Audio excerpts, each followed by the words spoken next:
বন্ধুরা, আসসালামু আলাইকুম রহমতুল্লাহ। আশা করি ভালো আছেন। আমিও ভালো আছি, আলহামদুলিল্লাহ।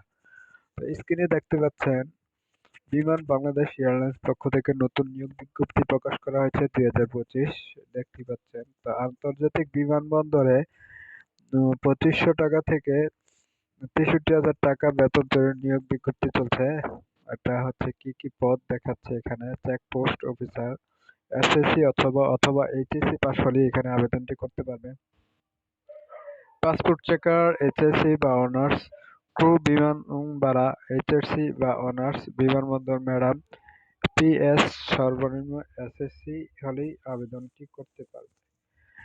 সহ আরো 351 পদে বিশাল নিয়োগ বিজ্ঞপ্তি প্রকাশ করা হয়েছে। আগ্রহী প্রার্থীগণ আবেদনের করতে পারবেন সিভি অথবা সার্টিফিকেট, এনআইডি কার্ড অথবা জন্ম নিবন্ধন, 2 কপি, পাসপোর্ট সাইজের ছবি হোয়াটসঅ্যাপে পাঠিয়ে আবেদন সম্পূর্ণ করতে পারবে। সুবিধা: সরকারি ছুটি ও অন্যান্য বেতন ভাতা। কর্মস্থান: ঢাকা, চট্টগ্রাম, সিলেট, রাজশাহী এবং সৈয়দপুর সহ বাংলাদেশ যে কোনো বিমানবন্দরে করতে হবে।